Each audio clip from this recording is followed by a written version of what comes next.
Assalamualaikum warahmatullahi wabarakatuh. Kali ini aku mau ceritain sebuah urban legend yang diketahui oleh banyak orang di kota Surabaya. Mungkin kalian masih sempat mengetahui soal radio amatir.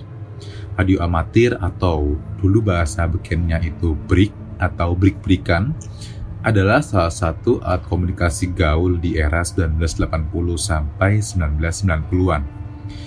Aku sendiri tidak sempat mengetahui wujud alatnya, karena aku lahir di tahun 1996. Ayahku sendiri juga tidak punya alat ini, bukan karena tidak bisa beli, tapi karena ayahku ini lebih suka berkomunikasi langsung. Lebih suka mengobrol sambil ketemu dengan teman-teman daripada ngobrol pakai radio amatir dengan orang yang bisa jadi ayahku belum kenal.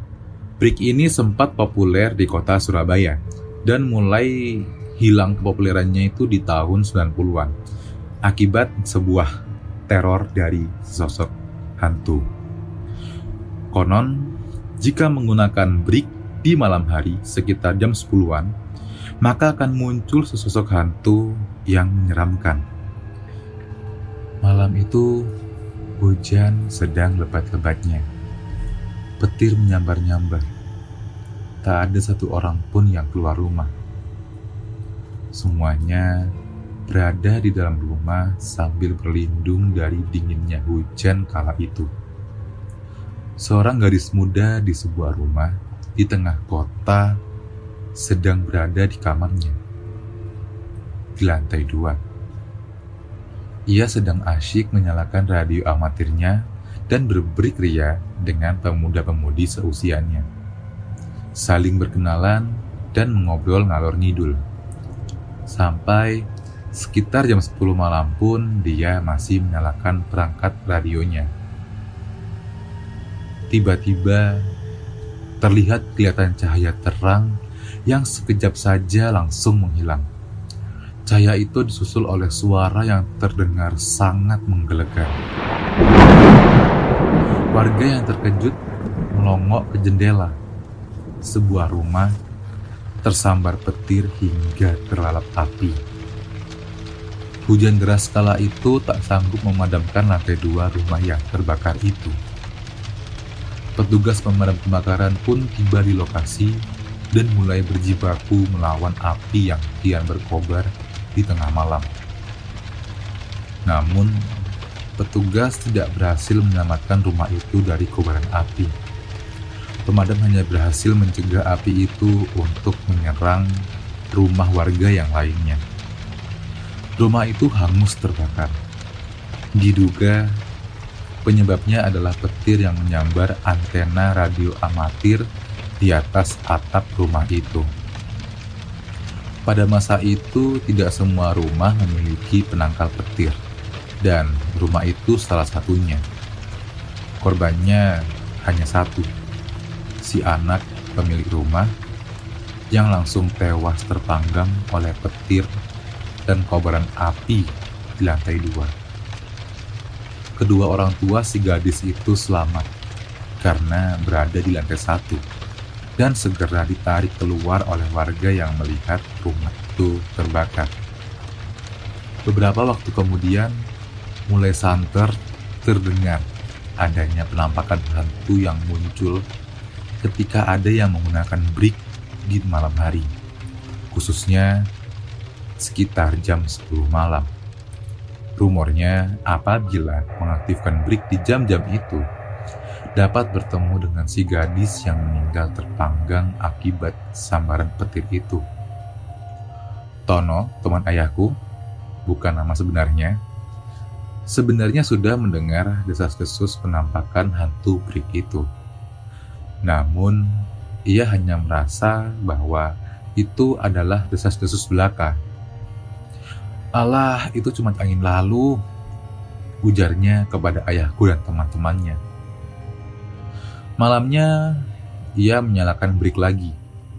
Tujuannya untuk menambah teman dan siapa tahu bertemu cewek di break dan bisa diajak kenalan. "Selamat malam, Tono di sini. Tango Oscar November Oscar, ada siapa aja di sini?" ujar Tono menggunakan break. Awalnya cukup hening karena desas-desus itu membuat tidak banyak orang mau mengaktifkan BRIK di sekitar jam 10 malam. Tak lama kemudian terdengar suara cewek yang halus dan merdu dari perangkat BRIK milik Tono. Cewek ini menyauti Tono dan menyebutkan namanya yang sebenarnya ayahku sudah lupa. Tapi di sini kita sebut aja namanya Sarah. Malam Tono, Sierra Alfa Romeo Alfa Hotel di sini. Jawab Sarah dari perangkat radio amatir itu.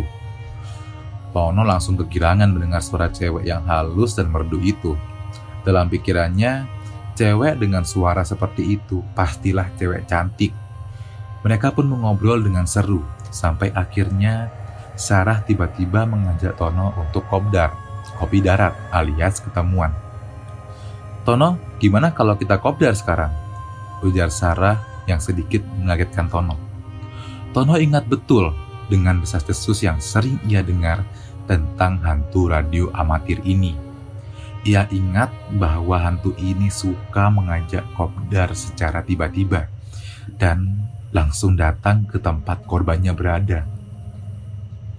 Tiba-tiba terdengar suara pintu kamar Tono terbuka dengan sendirinya. Tono langsung merinding. Ia menoleh pelan-pelan sambil takut-takut. Di depan pintu kamarnya ternyata kosong. Tidak ada siapa-siapa. Namun tiba-tiba Tono mencium aroma gosong yang menyengat dan terdengar suara dari samping Tono. Tono.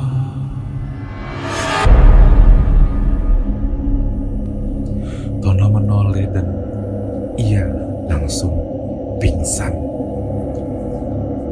Di sebelahnya terlihat sesosok perempuan yang tubuhnya hitam legam, kosong, seperti habis terbakar.